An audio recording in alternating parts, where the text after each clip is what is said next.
Yo, and hello, everybody. Mike here, baseball collector, and happy Monday to everybody. It has been a crazy weekend, fun weekend out at the ranch, but back now, got some mail that I'm going to show you, some stuff I'm really excited about and looking forward to adding to the collection. First off, I wanted to say real quick, some people have been asking about these Slab Museum cases. These are the ones that I showed off last week for... these are for mags, one touches. And some people were asking if they're UV protected. The answer is yes. And Steve, who is the CEO of Slab Museums, texted me and he said, hey, I've got this code that you can use to give people 20% off. So I am going to put that down in the description below. And if you like them or want to try them out or whatever, this will help out a little bit. Displaying your cards nicely is not cheap, and I understand that. So any help we can get as collectors is, I was very appreciative to him for that. So I'm going to put that code down below, and you can do that as well as a link to their website, and you can just shop to your heart's content. Yeah, let's get right to some cards. I've got some fun stuff. A big stack of stuff, but not what you think. So hang on. All right. So the big stack that I'm talking about is right here. Oh, all of this. So these are all commons from different sets, 61s, some 64s,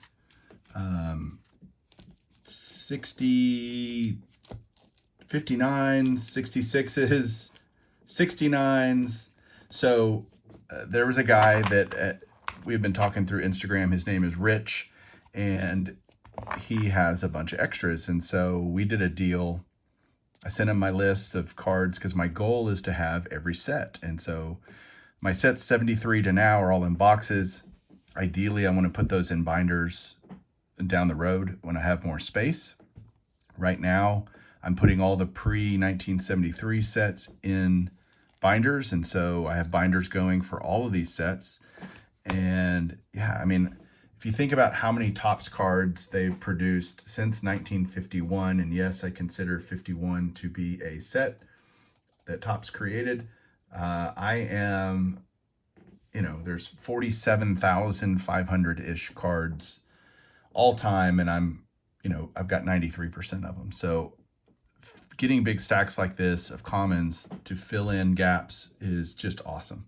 So I'm going to have a lot of fun when I'm done shooting this video, marking all of these off of my checklists and putting them in their respective binder.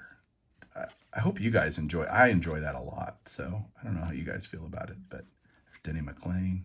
So yeah, these are all 69s, 67s, 64. So yeah, this is going to be fun. So thank you, Rich, for doing that. You think you can catch Rich? Ty went out and saw him, and they're going to be doing a Chasing Cardboard episode soon. So, all right, I did get a couple of slabs.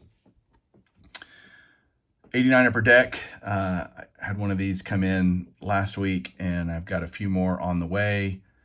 Ryan Sandberg here needed that one for the 89 Upper Deck Hall of Fame run. So super cheap. And then I've got two autographs that came in. This one's interesting. Not because, the card itself isn't that interesting. It's a 1980 Topps Gary Carter autograph. But what's interesting about it is this card showed delivered on the tracking on Thursday last week, and it was not in my mailbox.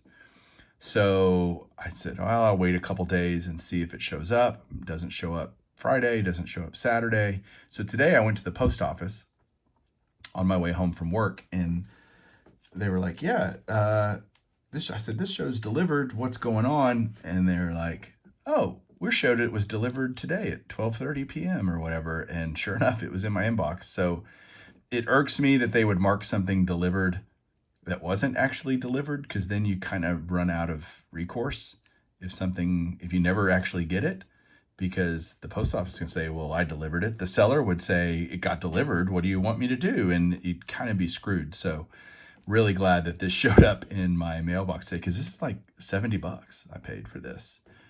I did an 80 Topps recap recently, Hall of Fame run, and it got me excited to go look for 1980 Topps cards that are signed, and I saw this one and bought it. So there's that. And then this may be my steal of the week, certainly my steal of the week, maybe even longer. Don Sutton, 1966 Topps rookie card, autographed. I'm a big Hall of Fame rookie card autograph guy. It's like one of my favorite things. And so I try to get as many as I can. I used to have this card, and I sent it off through Garrett. And unfortunately, this, along with many other Hall of Fame rookies of mine, got lost on the way back. And I trust Garrett. I mean, he is like my brother, so I'm not worried about him at all from did that really happen? Of course it really happened. Garrett, totally, that happened. My dogs are barking, sorry. So it wasn't him, and it was a huge order, not just for me, but lots of other people. He needs to tell that story. Hopefully he will on his channel sometime. But I got compensated back, and it was all good. Garrett and I are fine. But I was like, well, I still want these cards. So I went out and found this. And what's cool about it, the card's in a 1.5. I mean, the card is beat to hell. But that's not, to me, it's an old card. It's signed. Would I want it to be a pristine card? Of course. But I'm not going to, bitch a fit if it's, like this. This is great. And considering what I paid, it's like even better. I need to look up real quick. That's what I'm doing right now. So to get this, would I want a nicer card? Yes. But when I can get this one, I paid $72 for this. Signed, slabbed. It's got the right label that I love. I'm not a huge fan of the trading card label, like on the Carter. But this one, card and auto are graded. It's a nicely centered version of it. It's just a 1.5. It's not in great shape, but for $72, like, heck yeah. And so I'll pay less and still have an autographed rookie. That's kind of where I land with that kind of stuff. And so thrilled to death to add this into the collection. And yeah, that is it for today, guys. Thanks so much for watching. Let me know what you think down below, and I'll talk to you soon. Keep collecting.